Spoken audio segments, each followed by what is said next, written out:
All right, Thursday 3. It's Halloween on Hilton Head. Hey, Peter. Hey, Jeff, how you doing? I'm doing well. Happy Halloween. I just said that. It's Halloween. Everybody's getting ready. I said the Yeah. little kids are getting ready and the big kids. Yeah, that's exactly right. To be out tonight. Well, Halloween, there's always a little hauntedness supposedly going on. Yeah. I hear our island's got a little hauntedness too. Well, we've got a few things around here, as I understand, could be haunted. So you want to take a little tour? Yeah. Well, the first thing we ought to talk about is the lighthouse. That's the icon of the island. And look at this. Believe it or not, it's haunted. It's haunted. You know what? It's haunted. We're missing half of the lighthouse. Actually, we're missing the quarter deck. The quarter deck is gone in that picture. This is a tremendous picture because there's no quarter deck. You go right down the path, and this is beautiful. You'll never get that shot again. Nope, you never get that one again. Okay, so Nadia says the house is a little haunted over there? Yeah, that there was a Yemassee Indian back in the day who went away to hunt, and when he returned, there'd been a storm, and his whole family had been washed away, and of course he was completely dejected and sad. And sad, and so he sat down where the steps of the lighthouse are today and cried himself to death. Well, and sometimes we apparently see him in there. I would guess so. Yeah, I'm not going to be lurking around there. I don't know. The lighthouse is open from 10 in the morning, I think, but it's open till dusk. So whatever time the sun sets. Yeah.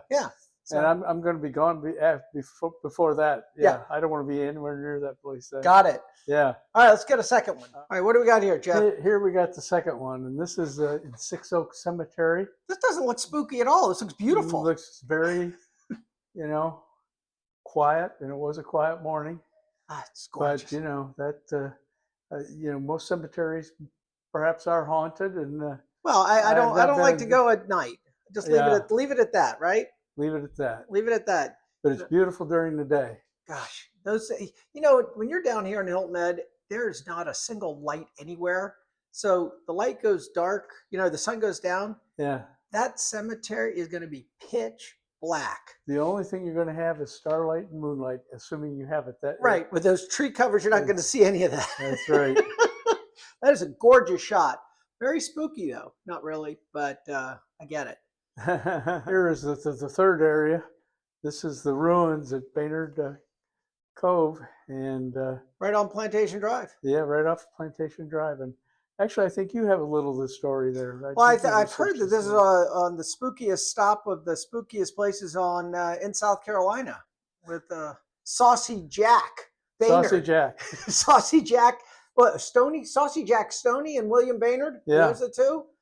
And you're not supposed to go there at night because you might see William Baynard and his whole procession there. Funeral procession. Yeah. This was an 1,800 square foot house pre-Civil War that Union troops kind of took over. I think I'm going to modify my plans. I had a plan to do this at midnight under moonlight. You're rethinking? I think I'll rethink that again, whether I want to do that. All right. Now, will you get any trick-or-treaters in Harbour Town? I really don't know. We might have a few, but no candy around? We have candy around, yeah. All right. Well, bring it in when they don't come eat it, okay? Okay. All right. Well, Jeff, we sent out a couple thank yous for the big Fun with the Fox. Yeah. I mean, it was just super successful, and everybody I've talked to had a great time. And the sponsor I talked to had thought it was fantastic. The food was fantastic. The dancing was fantastic. And hopefully the money raised was fantastic. And the weather was good. Weather was perfect. We don't have final numbers yet, but Peter, I think we're going to be about $10,000 above last year, which would take us to $35,000–36,000. Yeah, probably. That's our biggest fundraiser of the year, and that's great. Yep. Now, do you give a check to them at the end of the year, or do you give it just for this special occasion? We will write for this special occasion because we need to account for it that way anyway. Right. So we'll write them a check here. Can we get one of those big checks? Huh? Can we get one of those big checks? Well, we can try. All right. I'll see you next week. Sure. Happy Halloween. Happy Halloween. Bye.